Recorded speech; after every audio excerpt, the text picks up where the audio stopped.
पहली बार आपको यह जानकर अच्छा लगेगा कि तुर्की में भारत के नाम का एक ऐसा डर मौजूद है जिसने तुर्की सेना को कदम आगे बढ़ाने से रोक दिया। यहाँ तक कि तुर्की को इस बात पर भी भरोसा नहीं रहा कि नेटो के आर्टिकल 5 से उसे कोई फायदा होगा। यानी नेटो का सदस्य होकर भी तुर्की को इस बात का डर है कि कहीं अगर उसने कदम आगे बढ़ाया तो क्या पता नेटो साथ देगा या नहीं। अब यह पूरा मामला कुछ ऐसा है कि हाल के दिनों में तुर्की और इजराइल के बीच में युद्ध की स्थिति बन गई, क्योंकि हाल ही में इजराइल ने सीरिया के अबू अल दुहूर एयरबेस पर अटैक किया। अब इजराइल ने इस पूरे अटैक को इसलिए अंजाम दिया क्योंकि इजराइल को पता है कि तुर्की सीरिया के इस एयरबेस पे सैन्य ठिकाना बनाने की तैयारी कर रहा था।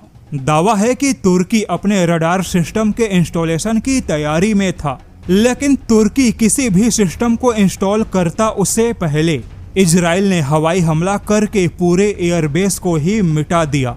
और यह बिल्कुल ताजा मामला है जिससे कि तुर्की और इजराइल के बीच में युद्ध के हालात बन गए।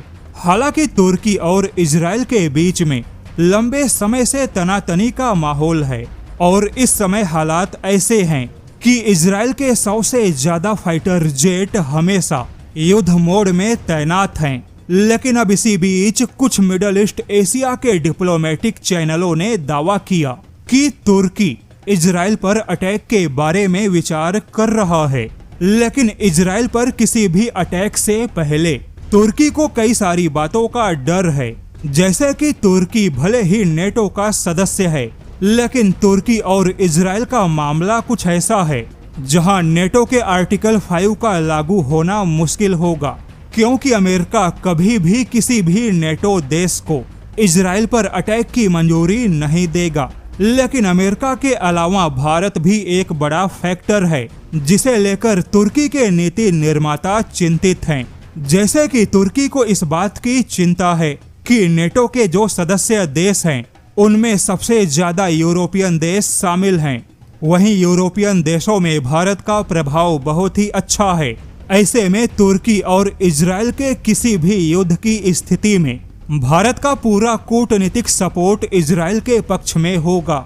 इसके अलावा तुर्की को इस बात की भी चिंता है कि अगर युद्ध छिड़ गया तो भारत का बहुत ही मजबूत रणनीतिक सपोर्ट इजराइल को मिलेगा, क्योंकि भारत का यह सपोर्ट केवल कूटनीतिक नहीं बल्कि बड़े पैमाने पर हथियारों का सपोर्ट होगा। ऐसे में तुर्की को इस बात का डर है कि अगर कहीं वह युद्ध में कूद गया तो उसके लिए युद्ध से पीछा छुड़ाना मुश्किल हो सकता है।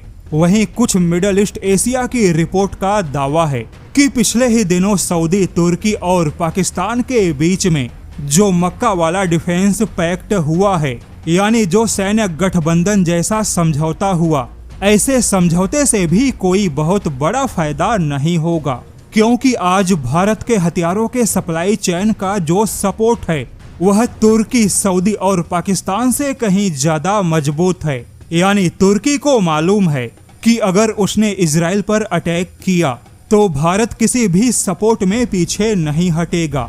यही वजह है कि अटैक का विचार करके भी इजराइल पर अटैक कर पाना तुर्की के लिए फिलहाल मुश्किल बन चुका है।